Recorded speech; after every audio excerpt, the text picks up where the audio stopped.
सखी सुनने वाली प्रोग्राम सुनने वाली सभी सखियों को, सभी श्रोताओं को चंचल वर्मा और बुआ का नमस्कार। नमस्कार। तो भाई सखी सहेली के इस मंच पर सभी का स्वागत है। और स्वागत करते ही हम सबसे पहले बता देते हैं कि आज क्या-क्या चीजें हम पेश करेंगे। अच्छा, पहली बार ऐसा हो रहा है? नहीं, वो पहली बार नहीं हो रहा है। जी, लेकिन बात बिल्कुल सही है कि कभी-कभी हम पहले गाना सुना देते हैं, कभी-कभी कुछ होता है, लेकिन आज सबसे पहले बधाई दे देते हैं, तब विषय बताते हैं। आज बड़ा खास दिन है। बिल्कुल, ये बात तो सही है बुआ, बधाई तो सबसे पहले बनती ही है। तो ओणम का सबसे खास दिन है आज, तो जिसे थिरुओणम भी कहते हैं, तो इसकी बहुत सारे जो हमारे सभी श्रोता हैं, सबको बधाई। बुआ, आपको भी बधाई। बहुत-बहुत धन्यवाद और सभी को ढेर सारी शुभकामनाएं, बधाई। प्रतिवर्ष इसी तरह से हम हर्षोल्लास के साथ मिलजुल कर, खूब सज सवर कर, अच्छा खा कर ये त्योहार मनाएं और जो भी त्योहार आए सब मिलजुल कर मनाएं, क्योंकि हमारी संस्कृति का हिस्सा है। और एक बड़ा खास दिन और है। बिल्कुल, जैसे ये त्योहार हैं जो देश की गतिविधियों से जुड़े हुए दिन होते हैं, उन्हें भी हम त्योहार ही कहेंगे। बिल्कुल। तो आज राष्ट्रीय खेल दिवस है। बिल्कुल, खेल दिवस है और अंतर्राष्ट्रीय परमाणु दिवस, परीक्षण निषेध दिवस है। इसके बारे में जानकारी देंगे। बच्चों का जिज्ञासु स्वभाव है, इसके बारे में आपने लिखना तो शुरू कर दिया है और हमें बहुत और जिज्ञासा है कि और क्या-क्या आप लिखेंगे। और जब उत्सवों की, त्योहारों की बात चलती है, तो भाई कल रक्षाबंधन का त्योहार है, तो राखी उसमें एक अहम चीज होती है जो एक रक्षा सूत्र के रूप में बांधी जाती है। इस पर भी हम बात करेंगे बुआ। मतलब गीत मंजरी का ये विषय है भाई, तो बड़ा खास हो जाता है। वैसे तो देखा जाए उसके संग संग जो मिठाई होती है वो भी बहुत खास होती है, लेकिन ठीक है, मान लेते हैं कि राखी के बहाने हम मिठाई खाते हैं। और बात हो रही थी राष्ट्रीय खेल दिवस की। जी। तो 29 अगस्त यानी आज के दिन इसे हम मनाते हैं और महान खिलाड़ी मेजर ध्यानचंद की जन्म तिथि आज होती है। इस दिन पर हम इसे मनाते हैं और हॉकी में उन्होंने ऐसे बहुत सारे करतब दिखाए थे जिससे उन्हें हॉकी का जादूगर यह खिताब भी दे दिया गया था। हाँ। और अपने पूरे करियर के दौरान बुआ 400 से भी ज्यादा गोल उन्होंने दागे थे। कहते हैं कि उनकी स्टिक पर, यानी हॉकी स्टिक पर जब एक बार बॉल लग जाती थी तो वो कोई और ले ही नहीं पाता था, इसलिए लोग सोचते थे कि इसमें जरूर कोई चुंबक है और तोड़वा के देखा भी गया था उसको, क्योंकि वो इस तरह से ड्रिबलिंग करते थे कि बिल्कुल लगता था कि बिल्कुल चिपक गई है, फिर कोई और ले ही नहीं पाता था।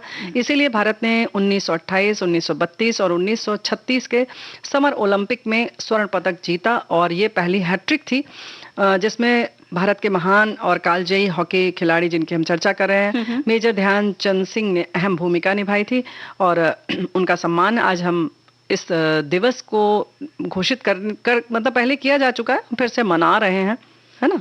और इतना ही नहीं बुआ, वो इतने महान थे कि जो भारत का तीसरा सर्वोच्च नागरिक सम्मान है पद्म भूषण, इससे भी उन्हें नवाजा गया और ये हुआ था 1956 में।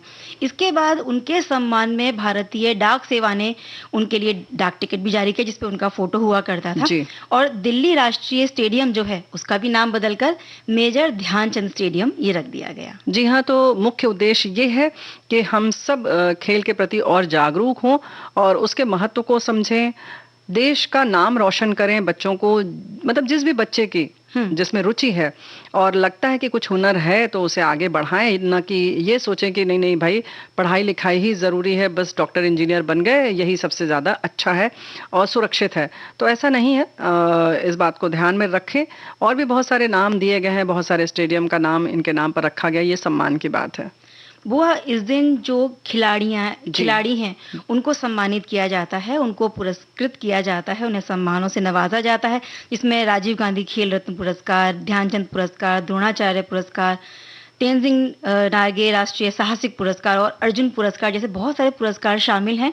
और सिर्फ खिलाड़ी ही नहीं, जो उनके प्रशिक्षक हैं यानी जो कोच हैं, जिन्होंने अपने खिलाड़ियों की प्रतिभा को निखारा है, उजागर किया है, उनको भी सम्मानित किया जाता है। जी हाँ, उन्हें द्रोणाचार्य पुरस्कार दिया जाता है क्योंकि वो आचार्य होते हैं।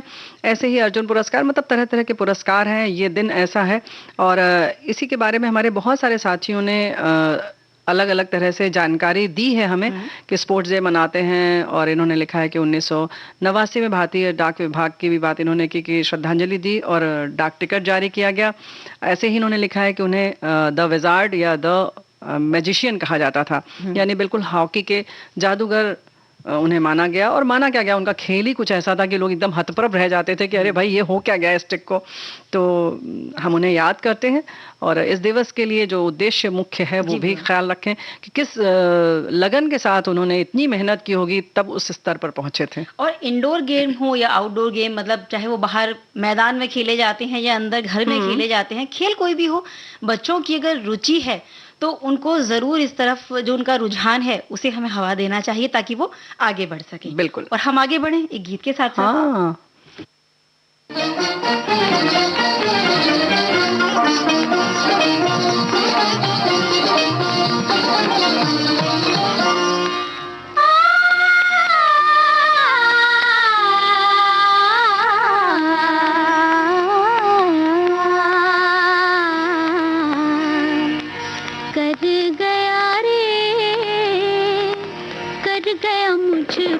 जादू संवरिया कर गया मुझ पे जादू, ये क्या किया रे गजब किया रे, चोर को समझी मैं साधु, संवरिया कर गया मुझ पे जादू, कर गया रे कर गया रे, कर गया मुझ पे जादू, संवरिया कर गया मुझ पे जादू।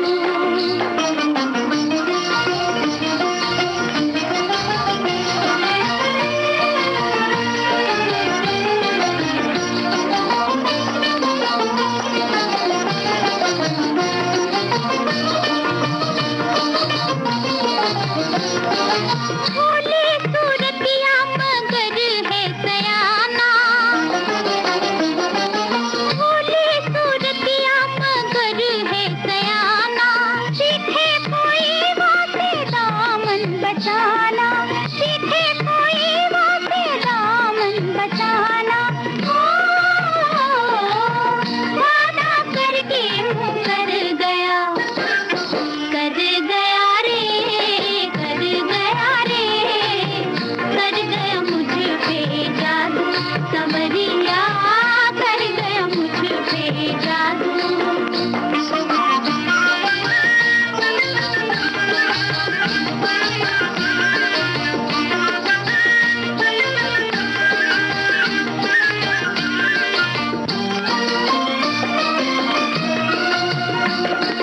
तुम जो कहो तो मैं नाम बता दूं, तुम जो कहो तो मैं नाम बता दूं, पत्थर की मूरत के दर्शन करा दूं, पत्थर की मूरत के दर्शन करा दूं, जिसके कदमों पे कर गया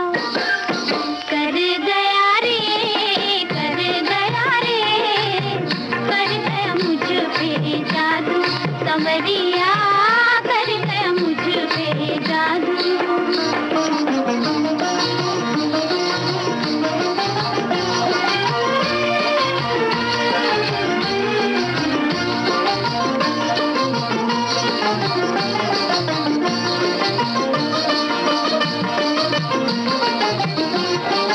मालूम ये सब है तुम्हारे ही कारण,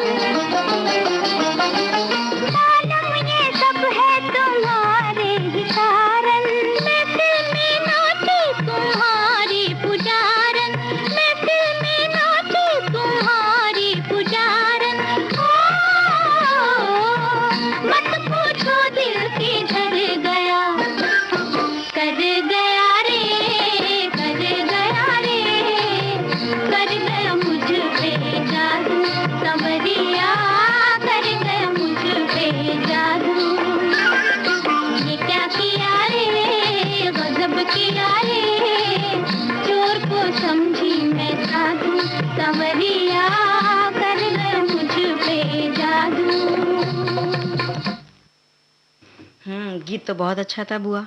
सही में। और बिल्कुल खेलों का जादू, संगीत का जादू ऐसा ही तो होता है, बिल्कुल जो होता है। मंत्रमुग्ध कर देता है। हम भूल ही जाते हैं कि क्या कर रहे थे और अब आगे करना क्या है। हाँ, यही तो हम कह रहे थे कि भाई हमें लगा अचानक से ये तुमने क्या कह डाला, गजब किया रे। लेकिन विषय पे आना बहुत जरूरी है बुआ। क्योंकि ये बहुत महत्वपूर्ण विषय है और हमारे साथियों ने भेजा भी है और बहुत सारे इसके बारे में भी, क्योंकि जैसे परमाणु युग की शुरुआत से सिविल सोसाइटी ने परमाणु हथियारों के परीक्षण को स्थायी रूप से रोकने के प्रयास में महत्वपूर्ण भूमिका निभाई है। भौतिक विज्ञानी, भूकंप विज्ञानी और अन्य वैज्ञानिक, चिकित्सक और वकील, महिला संगठन, अनुसंधान संस्थान और निरस्त्रीकरण, गैर सरकारी संगठन, मेयर और सांसद, वायुमंडलीय परीक्षण और हिबाकुशा के परिमाण स्वरूप रेडियोधर्मी संदूषकों के संपर्क में आने वाले डाउनविंडर्स, हिरोशिमा और नागासाकी के परमाणु बम विस्फोट से बचे और व्यापक जनता समेत इसमें सभी शामिल हो गए। ये हमारे एक साथी ने लिखकर भेजा है और बहुत सही बात है, कुछ पंक्तियों में इन्होंने सारी बात कह दी। बिल्कुल सही बात है बुआ। मानव जीवन के लिए जो इसके दुष्प्रभाव हैं परमाणु प्रशिक्षण के, शुरुआती दिनों में इसको बिल्कुल खारिज कर दिया गया, लेकिन विनाशकारी प्रकृति की भयावहता इस इतिहास में बार बार देखी गई और परमाणु हथियार जो है वो अस्थिर होते हैं और दुनिया इसके बिना भी काम कर सकती है। इसीलिए शायद ये समझा गया कि इस दिवस को हम मनाएं, क्योंकि पर्यावरण को ही नहीं, पौधे, पशु पक्षी, इंसान, सभी को बहुत व्यापक नुकसान पहुंचता है। जी हाँ। और इस दिन को हम मनाकर इस बारे में सचेत होते हैं या लोगों को भी इस बारे में बताते हैं और आग्रह करते हैं कि इन चीजों से बचें, क्योंकि एक शांति वाली जो दुनिया अगर स्थापित हो जाए तो कितना ही अच्छा होगा। इसीलिए ट्रिनिटी नामक पहला परमाणु परीक्षण जब 16 जुलाई 1945 को संयुक्त राज्य अमेरिका की सेना द्वारा न्यू मैक्सिको के रेगिस्तान में किया गया था। पहले परमाणु परीक्षण के बाद 45 में एक के बाद एक 6 और 9 अगस्त को हिरोशिमा और नागासाकी पर जब बमबारी हुई, बहुत सारे निरपराध लोगों को जान गंवानी पड़ी और शहरों में आने वाली पीढ़ियों को विकिरण प्रेरित कैंसर और जन्म दोषों से पीड़ित होना पड़ा। यानी कि जब बच्चे जो पैदा हुए बाद में वो भी विकृत रहे, यानी कि पूरी तरह से विकसित नहीं थे। तो एक सामान्य इंसान के लिए जब जीवन इतना कठिन है तो ऐसी स्थिति में उनका जीवन कितना मुश्किल रहा होगा। यानी अगर कोई परीक्षण किया जाए या अगर ये विस्फोट कर दिया जाए परमाणु बम से, तो उस समय ही नहीं, आने वाले कितने सालों तक हमें इन चीजों का नुकसान भुगतना पड़ता है। इस चीज को बड़ी गंभीरता से समझना है और इसीलिए तो 2 दिसंबर 2009 के दिन संयुक्त राष्ट्र महासभा के 24वें सत्र में संकल्प 64/35 को सर्वसम्मति से अपनाने के बाद 29 अगस्त को परमाणु परीक्षण के विरुद्ध जो ये राष्ट्रीय दिवस है इसको घोषित कर दिया गया। देखो, ये तो हो गई बात कि कोई घोषणा हो जाए या दिवस हम मना लें, लेकिन संकल्प हमें यही लेना होगा जो कि उस संकल्प का सार था कि परमाणु परीक्षणों को समाप्त करने के लिए हर संभव प्रयास किया जाना चाहिए ताकि लोगों के जीवन और स्वास्थ्य पर विनाशकारी और हानिकारक प्रभावों को रोका जा सके। और एक मनुष्य की प्रवृत्ति बदलने की भी बात है कि हमें ये सोचना चाहिए, जैसे पहली ही लाइन में हम लोगों ने बात की ना, कि क्या इसके बगैर दुनिया नहीं चल सकती या इसके बगैर क्या इंसान नहीं रह सकते, है ना? बिल्कुल रह सकते हैं। इस बारे में हमें सोचना होगा बुआ। परमाणु हथियारों के खतरे से शांति को सुरक्षित रखने का संकल्प लिया गया है और घड़ी इशारा कर रही है कि एक छोटे से अंतराल के लिए अभी हमें रुकना है।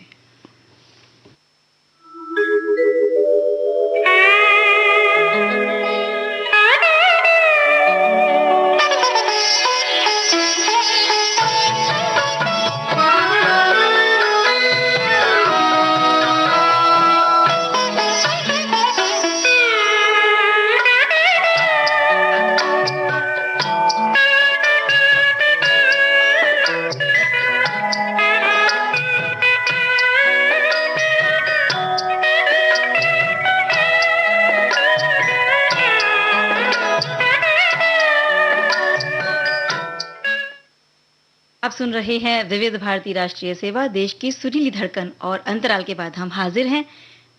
क्यों हाजिर हैं? एक गीत सुनाने के लिए। अच्छा, हमें लगा कि गीत क्यों सुनाएंगे?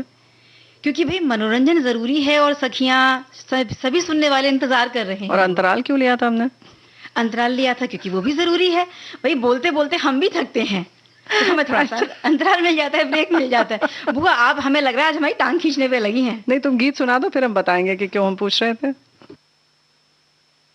छोड़ कर तेरे प्यार का दामन, छोड़ कर तेरे प्यार का दामन, ये बता दे के हम किधर जाएं। हमको डर है कि तेरी बाहों में, हमको डर है कि तेरी बाहों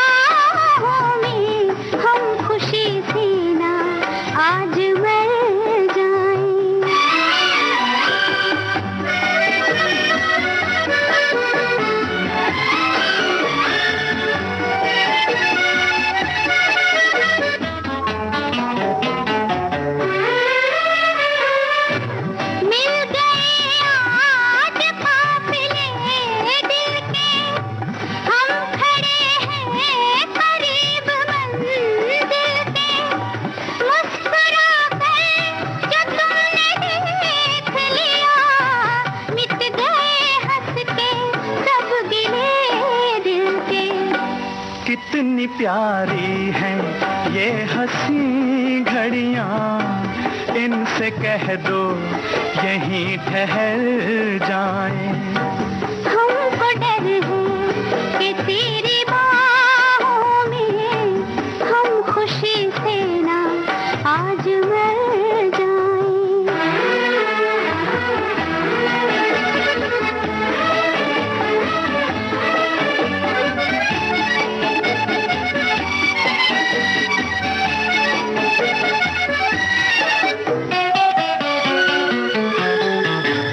तेरे कदमों पे जिंदगी रख दूं, अपनी आंखों की रोशनी रख दूं।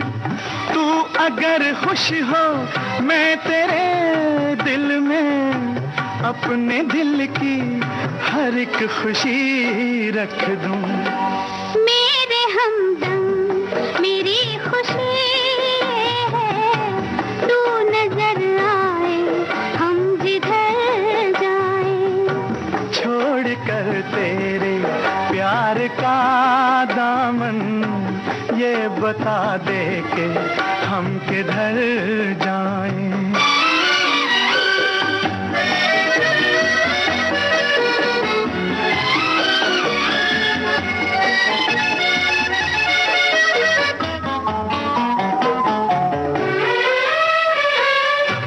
देख कर प्यार इन निगाहों में दीप से जल गए हैं राहों में। तुमसे मिलते न हम तो ये दुनिया डूब जाती हमारी आहों में।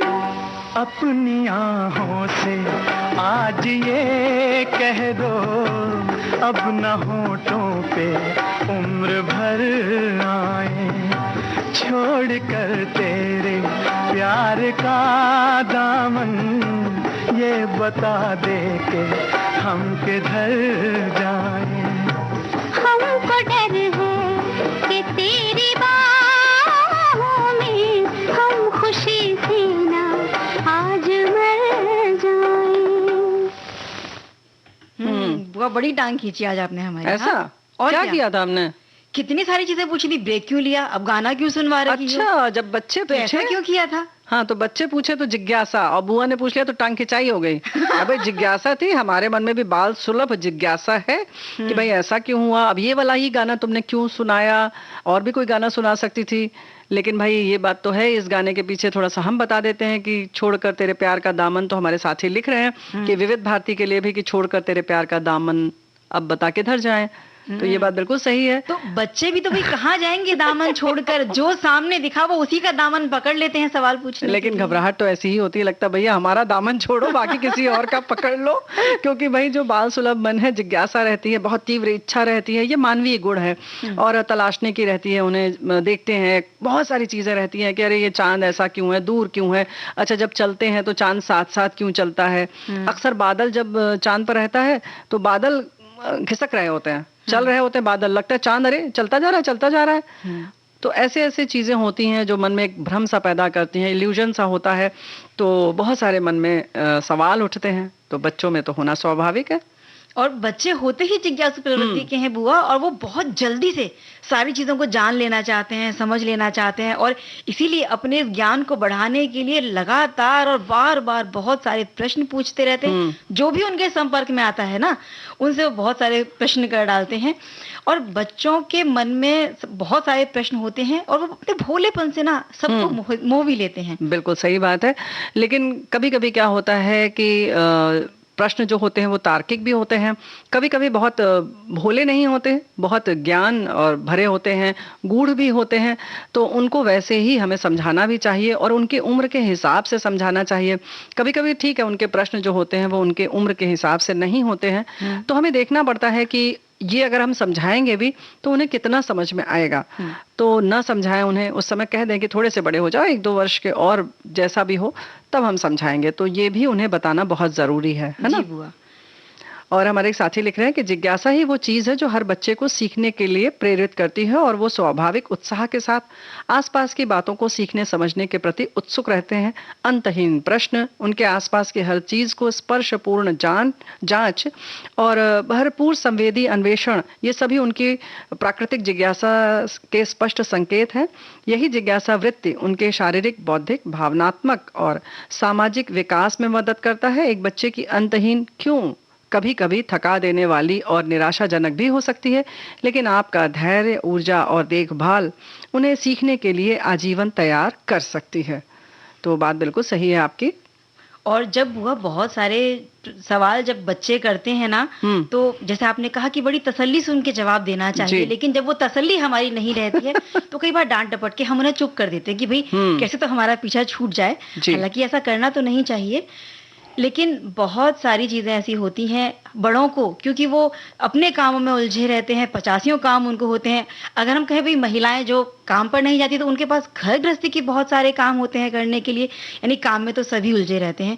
और जब हम कभी ऊबते हैं उनके प्रश्नों से, तब ये ऐसा हो जाता है कि हम उन्हें डपट देते हैं। लेकिन बच्चे कैसे होते हैं बुआ, इस डांट डपट का बुरा नहीं मानते, थोड़ी देर तो शांत बैठेंगे, भोली सूरत बना के एक कोने में बैठे रहेंगे, लेकिन जैसे ही उनकी बैटरी फिर से चार्ज हुई, वो अपने ज्ञान वृद्धि के मिशन पे फिर से चल पड़ते हैं और फिर से सवालों का सिलसिला शुरू। देखो, चलना भी चाहिए उन्हें, और जो बच्चे ऐसा नहीं करते हैं तो यही माताएं जो ऐसी बातें कर रही हैं चंचल जैसी, तो वो कहती हैं कि हमारा बच्चा कुछ बोलता ही नहीं है, ऐसे गुमसुम बैठा रहता है, बताओ ऐसे कैसे जिंदगी गुजरेगी।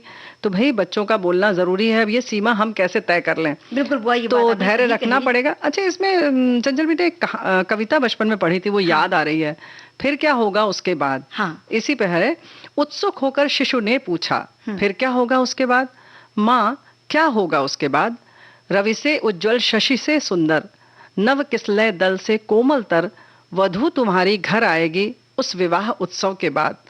पल भर मुख पर स्मित की रेखा खेल गई, फिर माँ ने देखा, कर गंभीर मुखाकृति शिशु ने फिर पूछा, माँ क्या उसके बाद। फिर नभ के नक्षत्र मनोहर स्वर्ग लोक से उतर उतर कर तेरे शिशु बनने को मेरे घर आएंगे उसके बाद। मेरे नए खिलौने लेकर चले न जाएं वे अपने घर। चिंतित हो कह उठा किंतु, फिर पूछा शिशु ने, उसके बाद। अब माँ का जी ऊब चुका था, हर्ष श्रांति में डूब चुका था। बोली, फिर मैं बूढ़ी होकर मर जाऊंगी उसके बाद। ये सुनकर भर आए लोचन, किंतु पोंछ कर उन्हें उसी क्षण सहज कुतूहल से फिर शिशु ने पूछा, माँ क्या उसके बाद। कवि को बालक ने सिखलाया, सुख दुख है पल भर की माया, है अनंत का तत्व प्रश्न ये, फिर क्या होगा उसके बाद। इसीलिए तो कहते हैं कि बच्चे होते हैं मन के सच्चे। बच्चे मन के सच्चे, बच्चे मन के सच्चे, सारे जग की आँख के तारे, ये वो नन्हे फूल है जो भगवान को लगते प्यारे। बच्चे मन के सच्चे,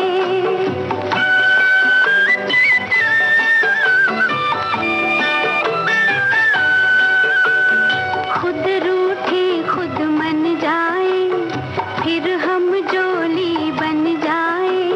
झगड़ा जिसके साथ करे, अगले ही पल फिर बात करे। झगड़ा जिसके साथ करे, अगले ही पल फिर बात करे। इनको किसी से बैर नहीं, इनके लिए कोई गैर नहीं। इनका भोलापन मिलता है सबको बाह पसारे।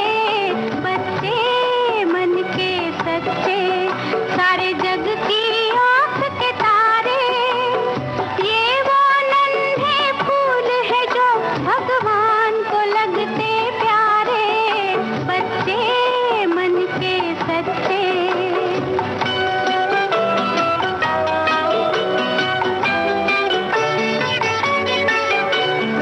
इंसान जब तक बच्चा है तब तक समझो सच्चा है।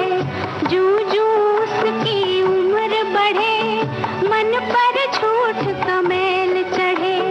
क्रोध बढ़े, नफरत घेरे, लालच की आदत घेरे।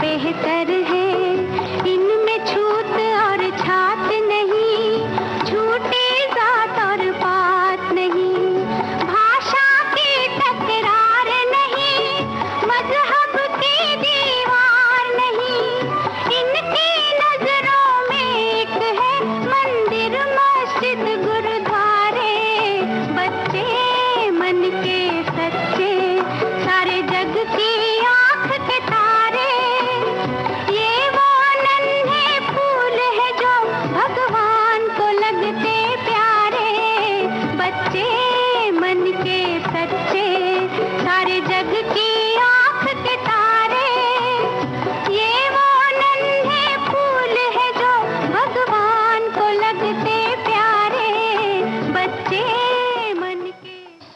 सच है, बच्चे मन के सच्चे हैं और वो सबको प्यारे लगते हैं, लेकिन उतने ही सच्चाई से हमें भी तो जवाब देना चाहिए जब वो बहुत सारे सवाल हमसे करें। हाँ, लेकिन बहुत सारी चीजों की अगर हम बात करें तो माता पिता को सब चीज का ज्ञान होना जरूरी तो नहीं है ना।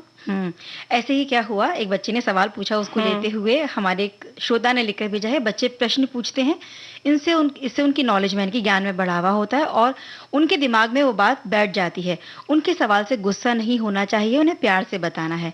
जैसे मेरा बेटा जब छोटा था तो मुझसे गुड मीन्स पूछता था, तो मैं बोलती थी गुड, गुडर, गुडेस्ट, और अच्छा। उसने दिमाग में वही बात बैठा ली और एग्जाम में लिख भी आया।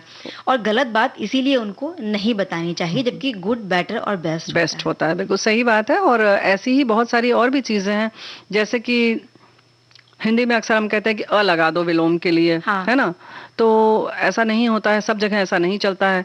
सक्षम जैसे है तो उसकी जगह उसने कह दिया असक्षम, तो ऐसा नहीं है, उसको बताना पड़ेगा कि सब जगह ऐसा नहीं चलता है, कहीं ये पहला वाला अक्षर हटता है, कहीं नहीं हटता है। तो ये सारी चीजें एकदम सामान्य तौर पर बता देना उचित नहीं है। और इसीलिए मनोवैज्ञानिक भी कहते हैं बुआ कि बच्चों के सभी प्रश्नों के उत्तर सहनशीलता से देने चाहिए, जो उनकी स्वाभाविक जिज्ञासा है उनका शमन कभी नहीं करना चाहिए। इससे बच्चों की बुद्धि प्रखर होती है, वे मेधावी बनते हैं और जीवन में आगे चलकर सफलता की सीढ़ियों पर वो चढ़ते जाते हैं। बिल्कुल चढ़ते जाते हैं, लेकिन फिलहाल हमें एक अंतराल लेना होगा, उसके बाद हम आगे चढ़ेंगे।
अंतराल के बाद हम आ गए हैं बुआ, और फिर से जिज्ञासाएं। अब हम नहीं पूछेंगे कि अंतराल क्यों लिया था, कैसे लिया था, तुम बता चुकी हो एक बार, तो भाई हमने समझ लिया कि इसके लिए क्या चीज जरूरी है।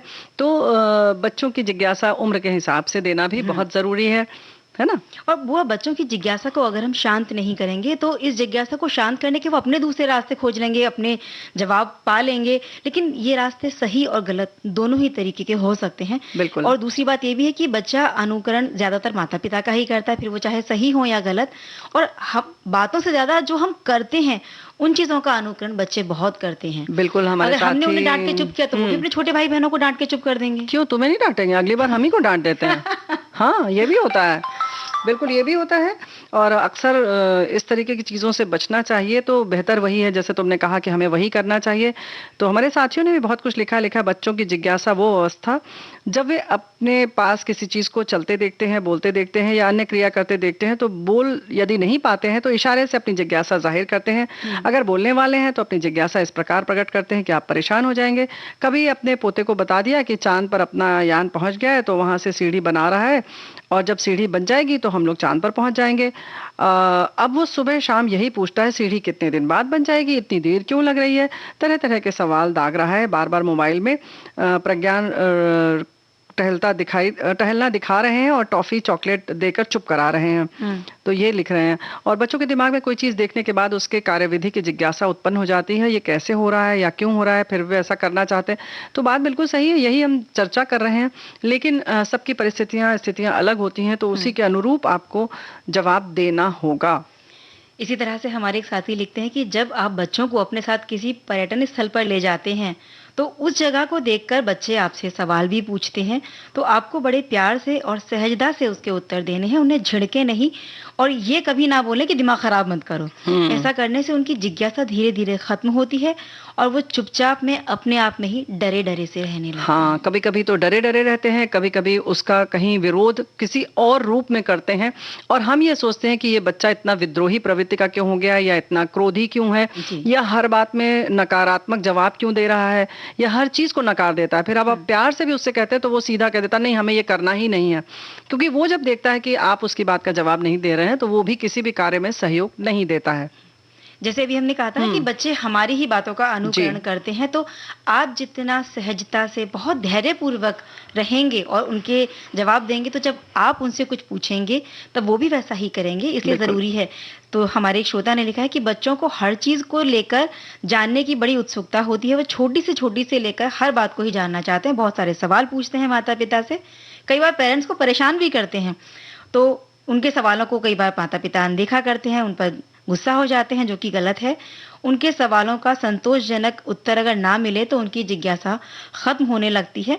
बच्चे किस प्रकार के प्रश्न पूछते हैं ये उनकी अवस्था पर निर्भर करता है और इसी से बच्चों का विकास होता है।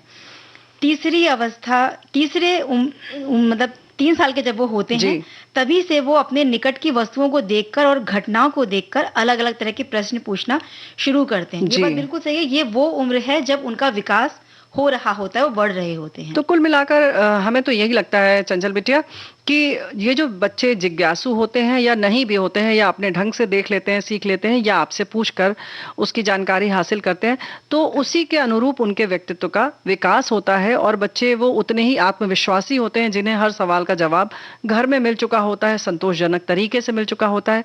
तो अगर आपको उसकी जानकारी नहीं है तो थोड़ा सा अपना ज्ञान भी बढ़ा लीजिए, उसकी जानकारी हासिल कर लीजिए, सही ढंग से पढ़ लीजिए, कोई दिक्कत नहीं है इसमें कि आप सोचिए कि नहीं हम तो साइंस के रहे हैं स्टूडेंट, तो हम क्यों विज्ञान कला पढ़ें।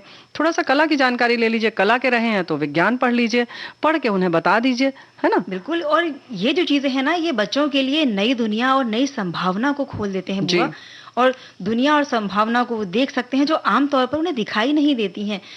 कई चीजें होती हैं जो सामान्य जीवन की सतह के पीछे छुपी हुई होती हैं और इस सतह से नीचे देखने की जो उनके मन में जिज्ञासा है, इसको वो शांत करना चाहते हैं और इसीलिए वो हर चीज को बड़ी बारीकी से देखते हैं। कई बार हमने देखा है कि बहुत सारे बच्चे ऐसे होते हैं जो खिलौनों के साथ बड़ी तोड़फोड़ करते हैं, क्योंकि उनके मन में जिज्ञासा होती है कि भाई खिलौना चल रहा है चाबी भरने से, तो इसके अंदर ऐसा क्या है कि ये चल रहा है और दूसरा जो खिलौना है जो नहीं चलता, तो वो क्यों नहीं चलता। उन दोनों में उसको तुलना करनी है, इसीलिए वो तोड़ फोड़ करने लगते हैं। तो अगर तुम्हारा और हमारी बातचीत हमारे साथी बच्चे सुन रहे होंगे तो जरूर, अगर वो फोन पर अगर सुन रहे हैं तो वो तोड़ देंगे या ट्रांजिस्टर तोड़ देंगे कि अंदर से ये लोग कैसे बोल रहे हैं। तो बेहतर है कि हमें गीत सुनवा दें, है ना।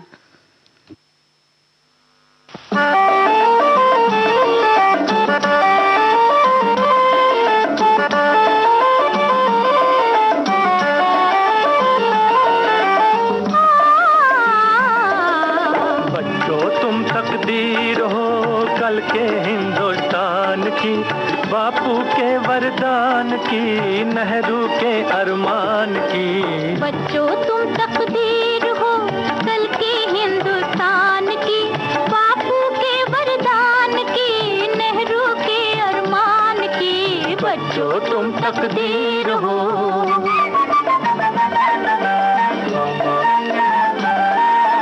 आज के टूटे खंडरों पर तुम कल का देश बसाओगे, जो हम लोगों से न हुआ वो तुम करके दिखलाओगे।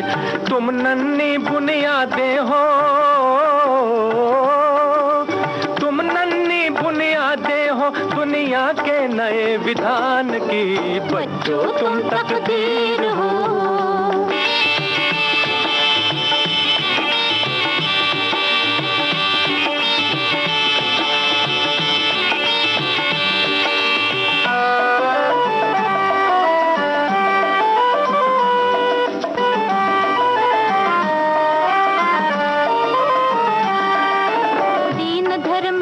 नाम पे कोई बीज फूट का बोए ना, जो सदियों के बाद मिली है वो आजादी खोए ना।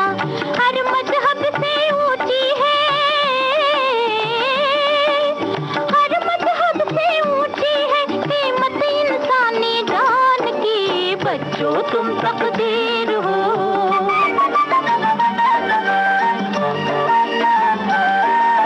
फिर कोई जयचंद न उभरे, फिर कोई जाफर न उठे, गैरों का दिल खुश करने को अपनों पर खंजर न उठे।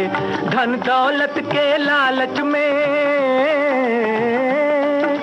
धन दौलत के लालच में तौहीन न हो ईमान की। बच्चों तुम तकदीर हो।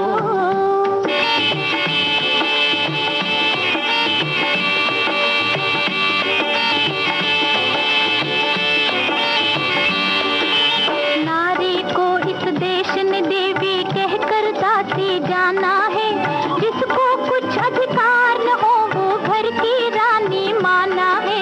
तुम ऐसा आदर मत लेना, तुम ऐसा आदर मत लेना, हार हो जो अपमान की। बच्चों तुम तकदीर हो। रह न सके अब इस दुनिया में युग सरमायादारी का, तुमको झंडा लहराना है मेहनत की सरदारी का। तुम चाहो तो बदल के रख दो,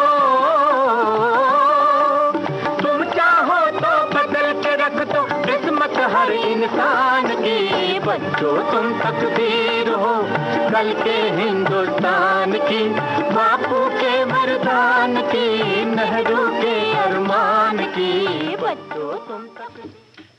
बिल्कुल, बच्चे भविष्य हैं, हमारा तकदीर हैं। और ऐसे ही जब देखते हैं ना बुआ, बचपन में कई बार कई परिवार ऐसे होते हैं कि एक ही बच्चा है, अब लड़का है तो लड़की नहीं है उस परिवार में, और लड़की है तो लड़का नहीं है। और जब ये रक्षाबंधन का त्योहार आता है तो लड़का पूछता है कि मुझे कोई बहन क्यों नहीं है जो राखी बांधे, और बहनें पूछती है कि भाई मेरे पास कोई भाई क्यों नहीं है जिसे मैं राखी बांध सकूं। बिल्कुल सही बात है। एक बड़ा अनोखा बंधन है ये भाई बहन का। और राखी खास तौर पर भाई और बहन के लिए मनाया जाने वाला त्योहार है, जो श्रावण के महीने में पूर्णिमा के दिन मनाया जाता है। बहनें अपने भाई के माथे पर टीका लगाती हैं, राखी बांधती हैं कलाई पर, और उसकी लंबी आयु की, उसकी सुख समृद्धि की कामना करती हैं। अगर सही मायने में देखा जाए तो ये एक रक्षा सूत्र है राखी। बहन भाई की कलाई पर राखी बांधते हैं इस उम्मीद में कि भाई उसकी रक्षा करेगा। और अब अगर आज के परिदृश्य में हम देखें तो उसकी आवश्यकता तो नहीं है कि शारीरिक रूप से उसकी रक्षा करे, लेकिन एक दूसरे के लिए एक तरीके से अघोषित बंधन है कि हम एक दूसरे के साथ बराबर बने रहेंगे। कुछ भी स्थिति आए, मनमुटाव अगर हो तो भी हम मिलते रहेंगे यूं ही, और मिलते रहेंगे, क्योंकि ये विश्वास का धागा है, प्यार का धागा है, खुशियों का धागा है, यादों का धागा है, दोस्ती का धागा है, मन का धागा है, भाई की कलाई पर जिसे बहन ने बहुत प्रेम से बांधा है।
पहले मैं राखी बंधवाऊंगा।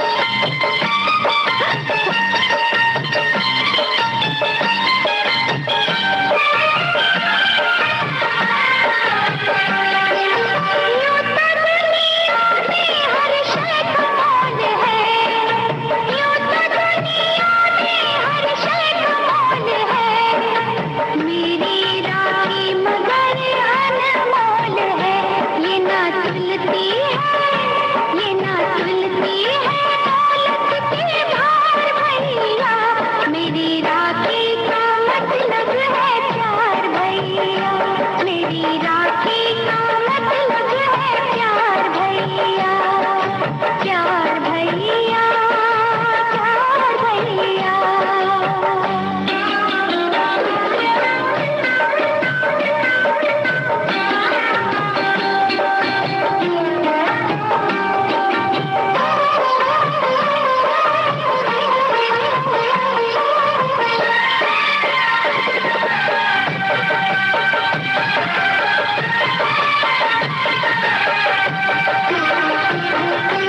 तेरी बहनों पे जब भी कोई मुश्किल पड़े,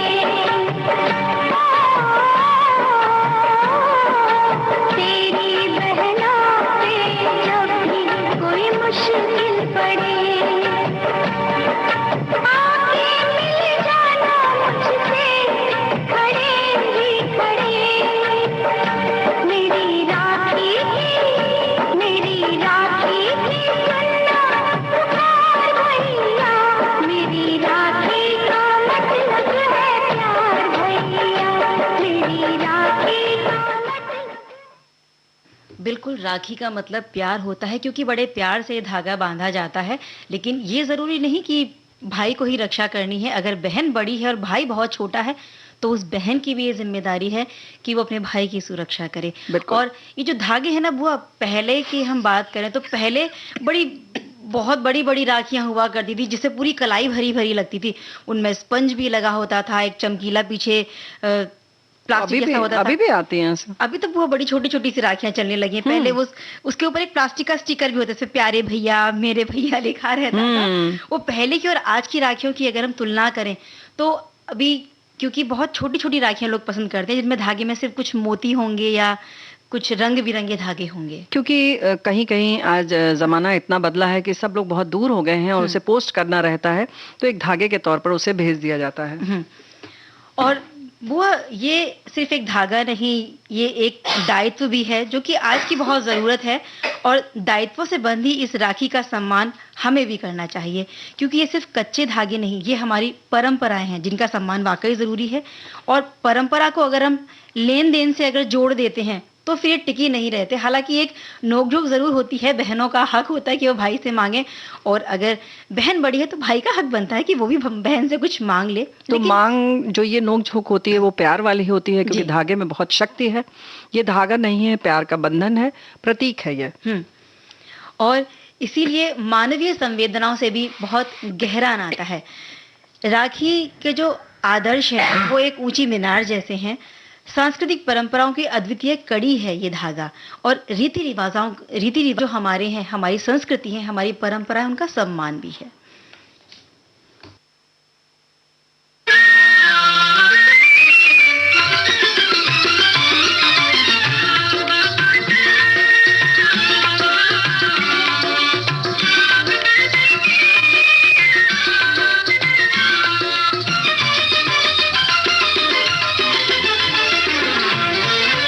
रंग बिरंगी राखी लेके आई बहना, ओ राखी बंधवा ले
राखी में प्यार छुपा के लाई बहना, ओ राखी बंधवा ले मेरे वीर, बंधवा ले चंदा राखी बंधवा ले मेरे वीर।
तो भाई ये त्यौहार बहन भाई को बल्कि अन्य संबंधों में भी रक्षा के लिए राखी बांधने का प्रचलन है। गुरु अपने शिष्य को रक्षा सूत्र बांधता है तो शिष्य गुरु को। और हमारे देश में तो प्राचीन काल से ही ये परंपरा चली आ रही है। शिक्षा पूर्ण करके शिष्य जब गुरुकुल से विदा लेता था तो आचार्य का आशीर्वाद प्राप्त करने के लिए रक्षा सूत्र बांधता था, वहीं आचार्य अपने विद्यार्थी को बांधते थे। तो ये कहना चाहिए कि भावी जीवन में समुचित ढंग से इसका प्रयोग किया जा रहा है। जैसे आपने कहा कि गुरु और शिष्य एक दूसरे को धागा बांधते हैं, प्रेम का धागा होता है, तो वहीं दो मित्रों के बीच भी प्रेम का धागा बनता है। तो मित्रता दिवस जब हम मनाते हैं उस दिन भी मित्र एक दूसरे को वो धागा प्रेम का बांधते हैं, जिसे फैशन में हम फ्रेंडशिप बैंड कह देते हैं। जी हाँ, बिल्कुल। लेकिन ये है एक संकल्प सूत्र। बिल्कुल। तो कोई भी धागा हो वहाँ एक संकल्प होता ही है, वो रक्षा का हो, प्रेम का हो। और ये जो इतिहास भी इन चीज़ों का गवाह है बुआ, कि इतिहास में भी ये चीज़ें हमने पढ़ी देखी कि जब एक बहन ने वादा चाहा अपने भाई से कि वो उसकी रक्षा करे, तो उन भाइयों ने भी इस चीज़ को निभाया, उनकी रक्षा के लिए उस वक्त वो मौजूद रहे। बिल्कुल। और साल भर बहनें कोशिश करके भी अगर ना मिल पाए या भाई भी अगर ना मिल पाए तो उसे इंतजार रहता है कि राखी के दिन शायद मेरी बहन आएगी। हाँ, और मिल ही लेती है। शायद इसका एक सामाजिक सरोकार जो कहते हैं ना कि सामाजिक महत्व भी ये है कि हम संबंधों में और उष्मा आ जाती है, एक प्रगाढ़ता आ जाती है इन दिनों में खास तौर से। और जो छोटे मोटे अगर मन मुटाव हैं तो वो भी दूर हो जाते हैं। और बहन अगर ना पहुंच पाए, पहले जैसे हम कुरियर से या डाक से राखी भेजा करते थे, तो अब जब टेक्निक्स बहुत आ गई, तकनीक जब एडवांस होती जा रही है, तो हम ऑनलाइन ही राखी बुक करके सीधे भाई के पते पर भेज देते हैं। और भाई को भी अगर कोई उपहार हमें देना है तो वो सीधे हमारे पते पर भेज देता है। तो कुरियर से खुद नहीं चले जाना चाहिए? चले जाना चाहिए ना? वैसे तो जाना चाहिए, लेकिन अगर व्यस्तताएं हैं तो इस तरह से भी राखी आजकल मनाई जा रही है। बिल्कुल।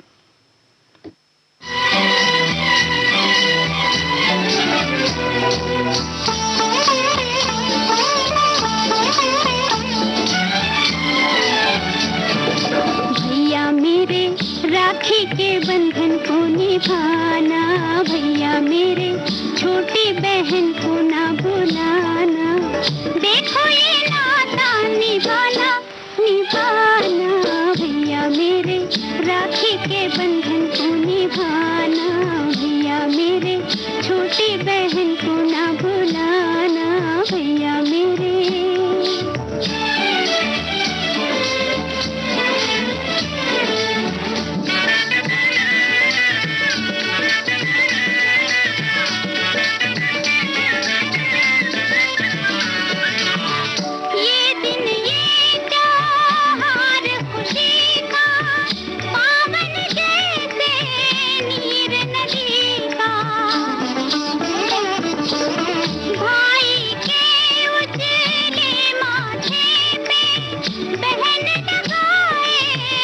मंगल टीका, झूमे सावन सुहाना सुहाना।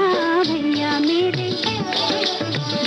मेरे राखी के बंधन को निभाना, भैया मेरे छोटी बहन को ना भुलाना, भैया मेरे।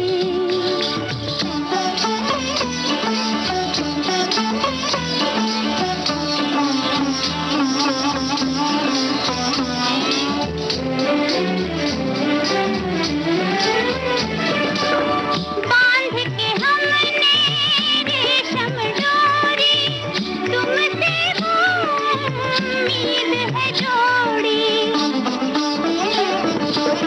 नाजुक है जो सांस के जैसी, पर जीवन भर जाए न तोड़ी। जाने ये सारा जमाना जमाना, भैया मेरे राखी के बंधन को निभाना, भैया मेरे छोटी बहन को ना भुलाना, भैया मेरे।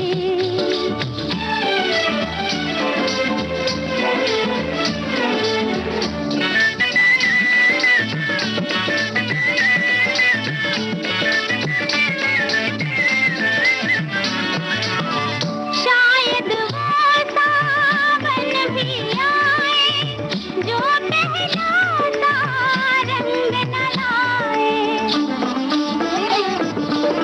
बहन पराए देश बसी हो, अगर वो तुम तक पहुँच न पाए।